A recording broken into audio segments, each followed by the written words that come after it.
Welcome back, league mates and listeners. We are co-hosts Dane and AJ. It is still the off season, and today we got something special planned. We created a strength of schedule for our Dynasty League, so we're going to be taking a look at that, how those play out, along with power rankings that AJ and I both individually came up with. We don't know where each other have our teammates ranked, but we're going to find out, and it should be fun. So thanks for tuning in. Let's get stuck right in. Bang.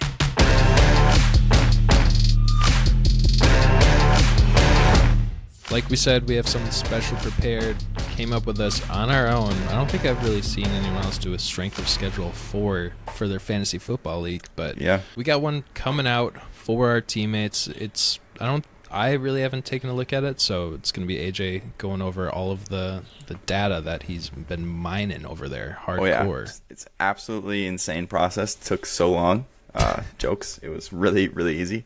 And it's pretty surface level data in terms of, strength schedule. This is the most, or like the best team. This is the worst team. So it's not like we're taking into account buys or anything like that. So don't get too fucking crazy here, but don't discount yourself. Yeah. Basically, what we did is we went on, there's a site called Dynasty where they basically can rank your league in terms of draft capital, starters, all that jazz, and just like overall. And we did it just based off starters because that makes the most sense when you're trying to put together like power rankings and a strength of schedule. So we found that, got the ranks there, and then I basically did some quick maths because the way our schedule works is everyone plays everyone once, and then your first 3 games, whoever you played there, you play again the last 3 weeks of the season. So basically all I had to do was 1 plus 2 plus 3 plus 4 plus 5 all the way to 12, which would be 78, minus your rank, plus the sum of the last 3 games would be like your total strength of schedule. So then a higher score would mean bad strength of schedule, like it's really low,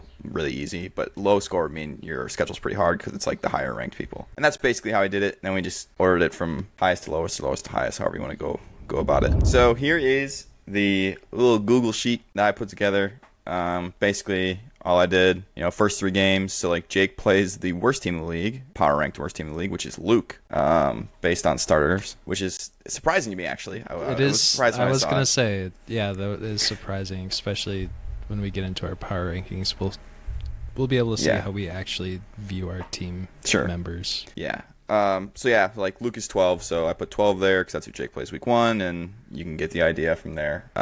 And basically these are the sums of the strength of schedule. This is the table. So the hardest schedule goes to Ethan. He's actually tied with Luke, to be fair. So they both have, it's going to be tough. It's going to be rough waters. But I would like to mention it's a little skewed, I feel like, the way we did it, because like a lower seed, like Jake, a 1 seed, is gonna have only higher seeds that he plays against, so he's bound to have a higher strength of schedule, if that makes sense. But what surprises me about this is that Ethan's like right smack dab in the middle, and he's like the lowest, so like he just got shafted is what it seems like for the most part with his scheduling. But otherwise it's Ethan, Luke, Parker, Ryan, Austin. I'm smack dab in the middle, kind of unfortunate. It's kind of a tough strength of schedule for a 4 seed. Yeah, me and Dane, they're in the middle. And Peter, Riley, Ben, Sam, and Jake. Sam and Jake are incredible outliers in this. They are like so far ahead of everyone else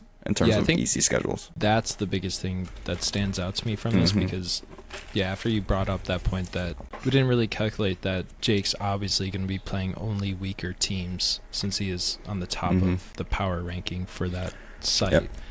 Yep. Maybe we'll have to think about another workaround or something. But if you think about it though, like if you're the best team, your schedule's gonna be easier because you're the best team. You're not gonna have to play a team ahead of you that's better than you. It's just like kind of how it works, the way we do it like this. If we accounted for buys and stuff, we want to get crazy, it probably would change a little bit, but that's like a lot of work. So, or even just having multipliers.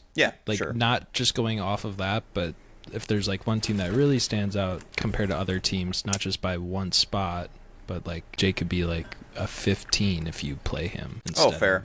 Or like a 1. I get what you're saying. Or, I don't know. I know what you're saying. You changed the number a little bit to compensate. Yeah. We're not smart enough for that quite yet. We'll figure that out if we want to do it later, but this is kind of the base thing that we got.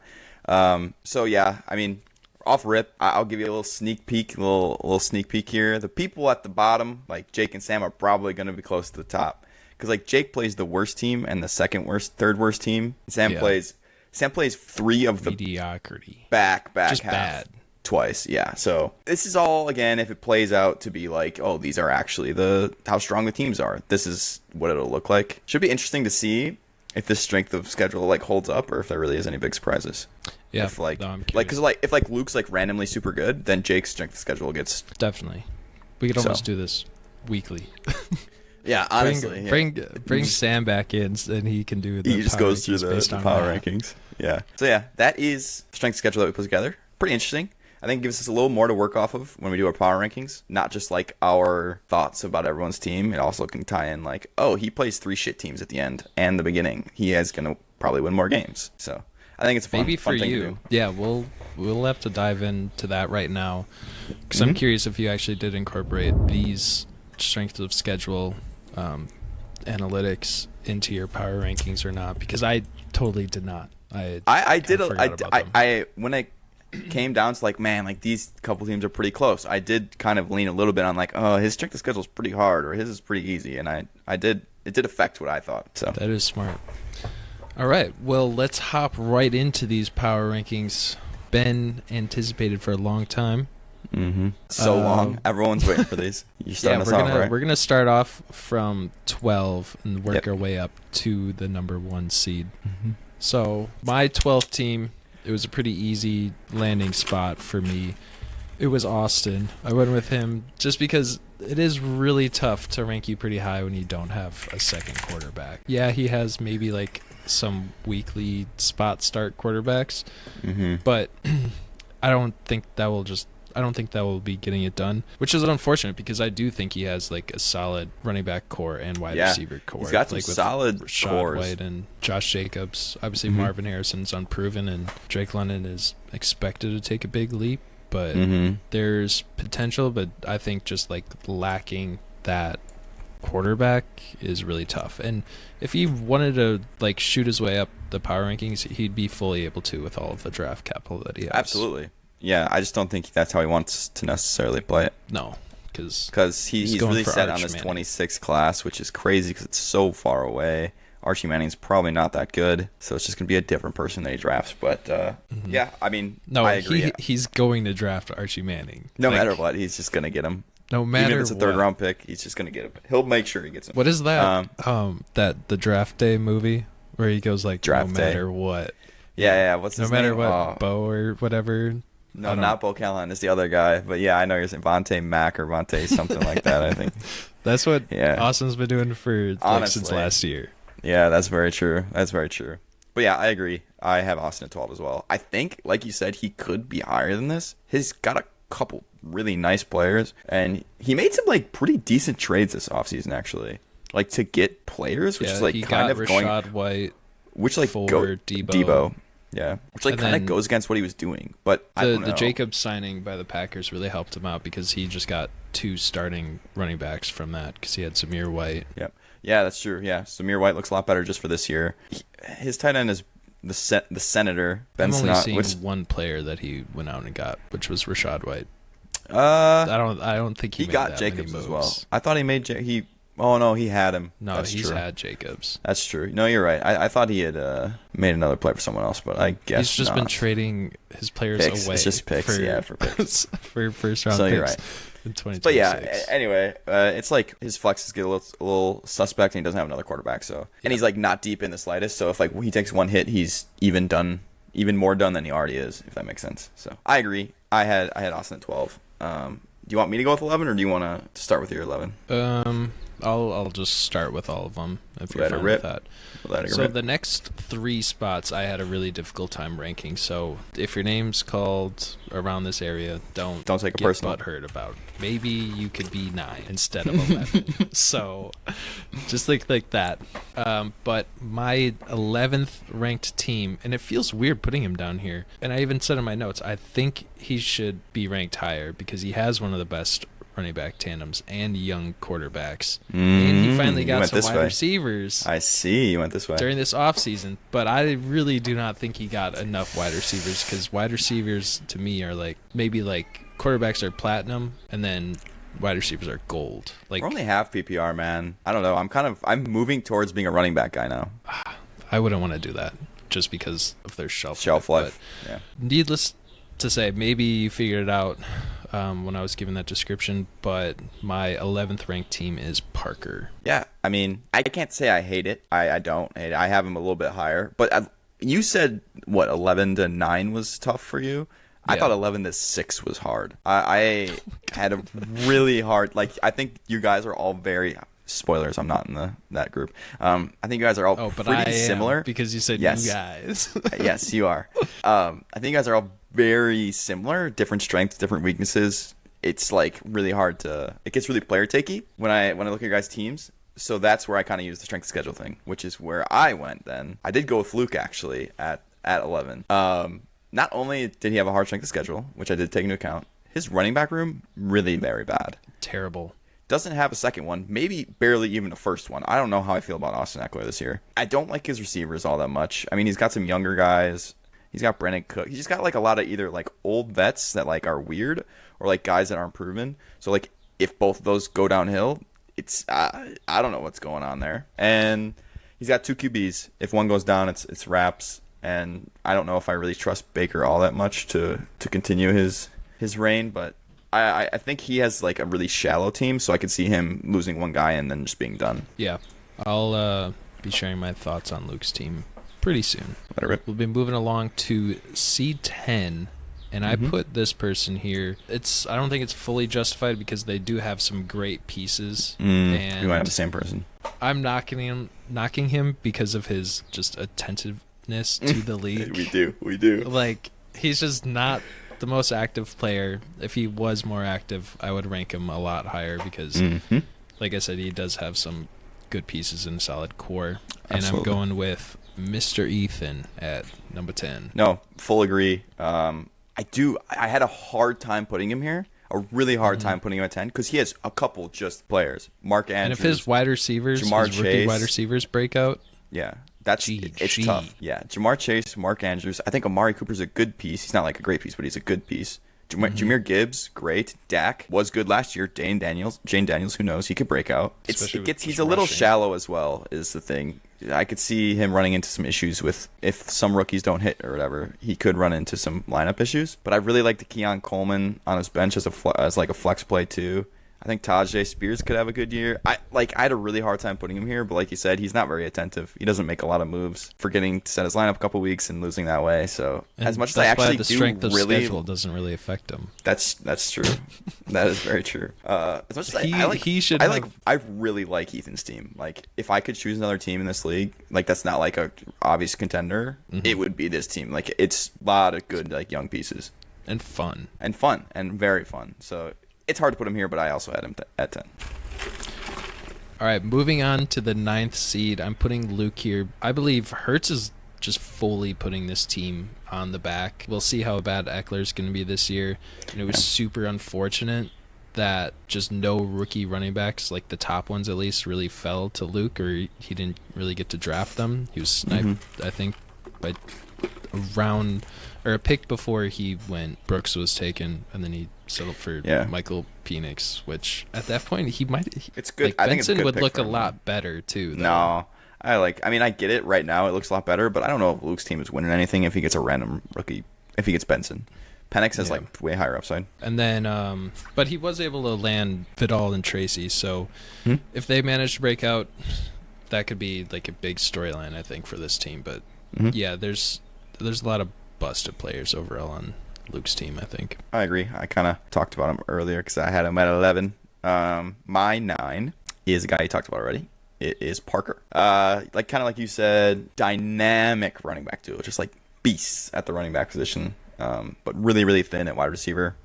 So I think the running backs are going to have to carry him. I think CJ Stroud's going to have to carry him. And I think for him to crack the playoffs, he's going to need Will Levis and George Pickens to both have like a real true breakout year. So that's kind of why I have him right around 9 here, because like I could totally see him breaking through the top, but I think it's more likely due to his depth that he falls closer to the bottom. Yeah. One note on that: I think Pickens broke out last year. He had over he was 1,000 yards. You're right, but I'm thinking like breakout. Like go He's to like, stardom, like 14. yeah, stardom. Yeah, yeah. Okay, seed 8. I'm putting Ryan here because he just has so much unproven potential with this team, and most likely it's going to be the most volatile team in terms of power rankings this year. Like, he could strike gold in a lot of these unproven players that are rookies or just second-year players that have been unfortunate that he's been betting on, and that could do wonders for him, and he can shoot up these rankings, or he could follow his past Dynasty history and just strike out on these players. Yeah, no, I agree. I have him a little bit later, so I will touch on him there. But I have the complete opposite player, or team, I guess, here at 8. For me, that's where we're at, right? 8, yeah. Which is Riley. He's the old guy. He's got the old players, 2 like really, really good young quarterbacks in Josh Allen and Joe Burrow. I think for the most part, it's all going to hinge on, can his old vets produce like they have in the past? And if they can, I think he'll probably be in the playoffs. And if they can't, he'll dud out like he did last year. It's just hard to bet against a guy who's got Josh Allen and Joe Burrow. So if he gets any production from these guys, I think he'll be all right. Yeah, and I'm doing the exact inverse. I'm betting on Riley, or thinking he's gonna have a better year, because I have Riley at 7. I'm assuming you have Ryan at 7. I do. I have Ryan at 7. Yeah. And I'm just going with the proven talent. I'm gonna bet on that over the unproven talent. He also has one of the best quarterback rooms in our Dynasty League. Probably, yeah, second best maybe. Yeah. I think Peter is the best. Peter's just really good, yeah. Yeah.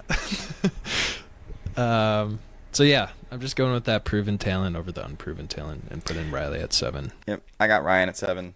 I like a lot of his guys, the unproven guys. Like, I was a big Trey Benson guy. I really, really like Trey Benson. And maybe he won't be the guy that I think he is this year, but I think next year he will be. So maybe this is a little suspect of me putting him higher this year when I probably should put him higher next year. But JT, I think, is going to have an insane year. If Kyle Pitts was ever to break out, it has to be this year. So I'm going to bet on Kyle Pitts breaking out. And he actually has a couple quarterbacks now. He's got Caleb Williams. Or at least, like, repeat your rookie season.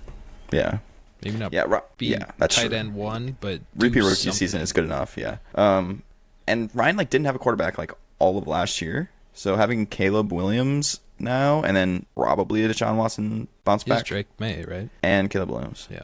And Deshaun Watson. So I think he's bound to have 2 good quarterbacks. So I think the young guys will show out, and he'll get close to making the playoffs, but not quite. All right. Number 6. You teased a little earlier. I believe I know who you have here.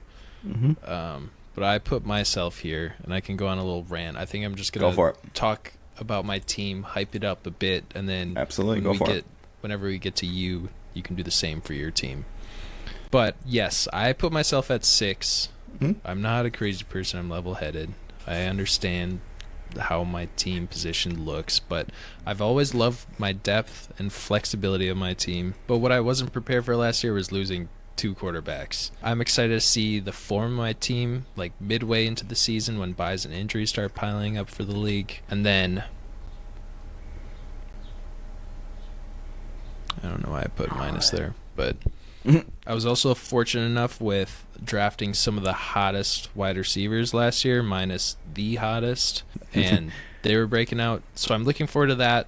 JSN is free from his offensive coordinator. Najee Harris is cutting weight while the Steelers beefed up their O-line. Godwin's moving back into the slot where he's extremely productive. Watson figured out his route to his injuries, and New York finally got Rodgers and Daniel Jones some weapons and O-line pieces. So I'm looking forward to what some of my players can do this year, but I'm not putting myself too high. I understand where I stand. Yeah. I mean, I like what you're saying. You are right. I also have you at 6. I have you as the last guy making the playoffs. Like I said, this 11-6 was really, really hard. And the reason that I put you at 6 is something I normally shit on for your team, with the fact that you're so deep but don't have any stars. But with these teams that you're going up against to get to the 6th spot, they're all, for the most part, really, really shallow. So I think if your quarterbacks stay healthy, then you have that advantage. If those teams go down a little bit, and you can buys too. Yeah, and you can squeak out a couple more wins and get in that 6th spot. And I do like a lot of your guys. You got a lot of fun young guys. If someone's bound to break out, that could be wrong, but it just feels like someone's bound to break out. So I do like your chances. You got options, and I think just the depth for your team really puts you ahead of the guys below you, and that's kind of why I moved you to 6 and put you in the playoffs, back in the playoffs. Appreciate it. Where I belong. Where he belongs. Back to you, Sugar. Now back to me. Looking at seed 5. Mm-hmm.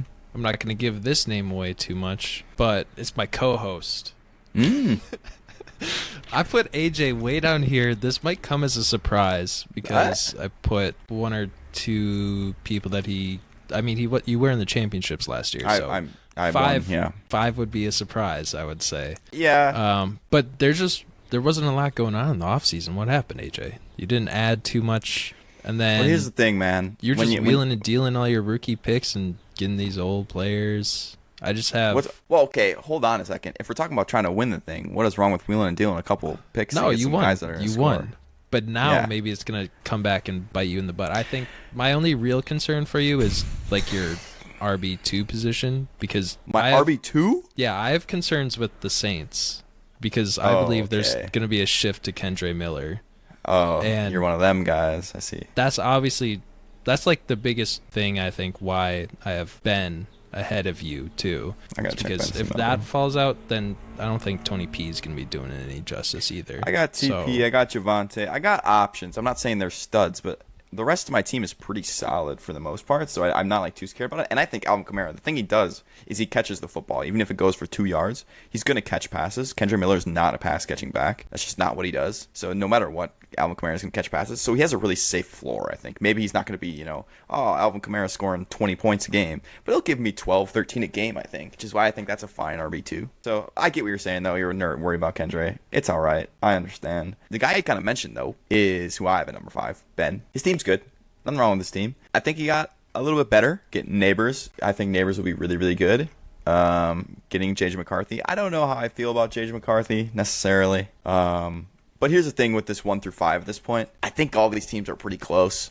I think you could make a case for a lot of these guys to be 1, 2. You can make a case for them to be 5. That's just the way it's going to go. I think Kyron Williams dips a little bit. I'm not saying he's going to be bad, but I think he does take a dip. And if that happens, that was a stud for him. That was a big reason he got so far was the Kyron Williams breakout. So I could see that affecting him. And I'm not really sure how Calvin Ridley will do on the Titans, but we'll find out. So, he's got a good team. I'm not going to deny that he's got a good team. I think his quarterbacks maybe are a little bit suspect. They're not really quarterbacks that we know of yet, at least with J.J. McCarthy, that put up fantasy points. Trevor Lawrence is a fairly good NFL quarterback. He doesn't really put up fantasy points. So that's where I ding him a little bit, I think, mostly is his quarterback play. If Trevor Lawrence, for some reason, takes a huge step forward and he's like a beast, I think this is a really scary team, but I think right now his quarterbacks are probably holding him back a little bit. Yeah, and I put Ben at 4. So fair enough. What I mentioned earlier, Henry landed in the best possible place, I think, this offseason, which he's got that going for him. He already had Kyron Williams. He has Kendre Miller sneakily just still on his taxi, too, who I think he could beef up or potentially land into his starting lineup and make his team look even better than it is. I think he killed the draft, too. I know it's a lot to ask. I agree. But if Neighbors and J.J. McCarthy both hit, then I think his team can fully take over this league with that McCarthy, the JJ squared. JJ squared, baby. Yeah, no, I don't disagree. I have myself at 4. I didn't get too zesty either. All right, hype yourself up. My team, I don't think is he's got bangers on bangers. I got a couple bangers, but I think I have no holes. Is really the thing I like about my team. There's not a position I look at where I'm I'm a little weak there. I don't feel good about what I have there. I feel pretty deep at each position with just guys who are going to score points. Like quarterback, Kyler Murray, Jared Goff, Kirk Cousins. I'm going to have points there. It's just going to happen. Wide receiver, I got 2 top 7 guys, CeeDee Lamb, Puka, and then I have Devontae Smith as my 3. I don't really need anything other than that. And then Etienne, Kamara, Javonte Williams. That's a get-buyable running back room. I like Etienne a lot. He's great. He's going to get touches. Kamara is going to get catches. I'm very much so very scared about Pollard and Javonte. I think there'll be guys, if I need to plug and play, I can plug and play them, but I don't think they're ever going to break out like I thought they would break out. So it's safe to say you wish you took my 203. Oh my! Well, that was for a different guy. Oh no, for Javonte this year, no, I'd rather Javonte over Lad McConkey. I don't need any more receivers. I don't think really. I'm on the running back train, so I think my team is solid. I think I don't have any holes. I think if I get an injury, I'll be fine, and I think that's about going to land me on the 4 slot. But for some reason, I always end up being a 1 or 2 seed and getting a bye. So maybe that happens again. Who knows? And I think my schedule is kind of hard. the first couple games and the last couple games. So if I'm not as good as I think I am, I could just take a couple hits there as well. But also, I would like to keep in mind, you know who I am as a player. I'm going to have another stud on my team by the end of this year. I'm going to have another stud on my team by the end of this year, and I'll feel more confident going into it because someone's going to be like, oh, I'm shit. So then I give them 2 random pieces I don't want anymore and get a guy. My first will be gone. I won't have it. That's just the way it goes. That's just the way it goes. We're just 2 humble kings over here placing ourselves pretty low. No high expectations. No high expectations. Yeah, come on. Moving on to seed 3.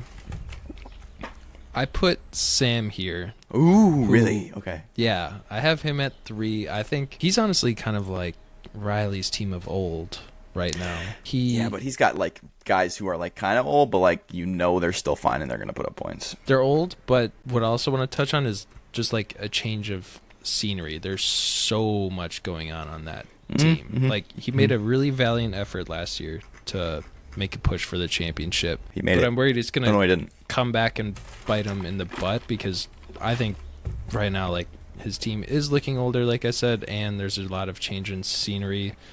Like certainly he'll be in contention. Certainly he will still be in contention, but he needs a lot of his new scenarios to play in his favor, like a la Keenan Allen going to the Bears with a rookie quarterback, Stephon Diggs, new team, and that's true. Huge mouth to feed. That's Joe very Mixon, true. who Bengals didn't even really want him, and he's moving to a great team, so it looks kind of bright, but are they just going to pass the ball nonstop? James Conner getting competition now, and then not to mention Nick Chubb having one leg also. So Nick Chubb's like, it's going to be a dead asset on his team for however long he stays. Yeah, that guy's not going to do anything. So lots of concerns for me for having Sam ranked this high. I feel like, but on paper, he's got a lot of names. Yeah, I'll touch on that soon. But I have Peter at 3. I think it's really hard to put some guy ahead of the other guy at this point. He's got good quarterbacks, man. His quarterbacks are really, really good. He's got a pretty good running back core. Pacheco's been pretty solid, but I don't know. I don't know how I feel about Nico Collins. I know everyone really likes him because he's got this deal. I'm still not sold on that Texans receiving core. I don't know what it's going to be like. I know Nico was there, but I don't know what it'll be like now. And then Jalen Waddle just got paid too. He was not really all that good. I know he was hurt, but it's kind of Tyreek or bust. So he's just got a couple guys I have a couple question marks on. Not to say he doesn't have a great team. His team's incredible. Anthony Richardson and Patrick Mahomes probably are going to crush. Bijan Robinson, I think, is going to crush. And I'm curious to see how Gary Wilson does. I don't know. He's got a really good team. Like, this is a great team. I can't really knock anything too hard. I was struggling to find things to say that were not good. It's a solid team. I just think the other 2 teams are better. I have to talk about him next because I put him at 2, and I don't think I have a single thing to say bad about his team besides maybe like his tight end. But Brock Bowers could be a beast. Yeah, I love Brock Bowers. I think he's gonna be so good. But touching on the wide receiver core for the Texans, I think it's a lot different in Dynasty. In redraft, I really don't want to touch them because they're all going really high for all 3 of them, and it's like, which one do you really want to choose? I personally think Nico's gonna have the best season. I could agree. I think, but so like having the value that he's already been on his team for so long, he doesn't have to pay like a crazy price. Yeah, he's had it forever. Like, it's just a nice inheritance. But yeah, I have Peter's team here. If we were doing like a white elephant exchange with all of our teams, this would be the team that I'd be trading for and like trying to get, because this team, young guys, beasts. Yeah, full of stars, explosive players, super just like fun players that I want to root for too. Like, I love this team. And his one worry, could be tight end, but he also has one of the best tight end prospects in the NFL history joining his team. So we'll see. Maybe rookie tight ends can actually break out like we saw last year and they'll repeat. So if that happens, I think Peter's going to be in that championship game this year. Yeah, I can't necessarily deny that. I got Sam at 2. You kind of mentioned he's got a lot of guys. He's got a lot of older guys, got a lot of guys changing scenery, that type of deal. This is a crazy take, I think. I think he has too many guys. I think he's got too many guys he can play. I think he's going to struggle picking who to play in his lineup. He's going to fuck himself up? Yeah, and he's just going to pick the wrong guy every week. It's so hard. Like, Joe Mixon, Aaron Jones, James Cook are all on his bench. And he's got Nick Chubb and James Conner. Like, who do you if Nick Chubb is healthy, who are you picking from that. Then he has Tyreek Hill, Chris Olave, Stephon Diggs, Keenan Allen. Like, that's so many players to have to decide who you want to play. It's going to be hard. It's a great thing to have where you're like, oh, I don't know which player I need to play. I have so many good players. But, like, it's also kind of annoying. You set yourself up to just pick the wrong guy every week and feel really shitty. So it's not really a diss because, like, he's got too many fucking good players. So it's, like, a good thing. But I think it could get annoying for him because he doesn't know who to pick in his lineup. Yeah, I guess it depends how you look at it. I always view it as a fun part of the game. Obviously fun. It's just it could be really heartbreaking when you lose because you played the wrong guy. Yeah, and for my team, it's damn, I chose the less mediocre player. You're like he scored one less point. Fuck. You're like the medium version of Sam's team. Like, he has a bunch of studs. You got a bunch of like medium guys that you don't know who to play. Yeah. All right. Well, let's say it together. For seed 1, it's going to Jake. Yeah. I think it's kind of a no-brainer. Yeah, he has the best starting lineup, has the depth. Only concern is quarterback. But if someone is underperforming, like Geno or Russell Wilson, like he has the draft capital and young pieces and the RB and tight end depth to make a move for someone. Right. I was trying to give him Kirko, so you know what I mean? Trying to give him Kirko. I was trying to get some Roman Wilson shares. Roman Wilson and Stafford. Trying to get a little trade going there, but it didn't hit, unfortunately. That would be a smash for me. It was like, I mean, Stafford's like his one good quarterback, though. I would, if I was him, I would be trying to deal Geno or Russ. I was just looking for I really want Roman Wilson. I think Roman Wilson is like my guy. Him and Javon Baker are like my people for this year, my receivers. But then also getting that Stafford Puka stack would have been sick instead of Kirk. But anyway, Stafford Puka. Your two guys. Oh, Javon Baker and Roman Wilson. Dude, I have him everywhere. He has to be my guy, man. I have him in like every league. But like, did that just happen because you had the last pick in every single draft? Well, maybe a little bit, but like turned also out to I'm be your guy. Oh, I'm dope. He's like dope. I like him. And also it's like, oh, dope. He's always here when I pick him because it's always like third round and like the 311 or whatever. So it worked out. But anyway, yeah. Only issue with Jake's team is his quarterbacks. They're all old. They all could be gone. Well, he also has Sam Howell, so he's got one quarterback room on lock at least. Oh, that's nice. I did not. Oh, that's sick actually. So that's actually pretty good for him because he should get Justin Fields. If he gets Justin Fields too somehow, it's wraps.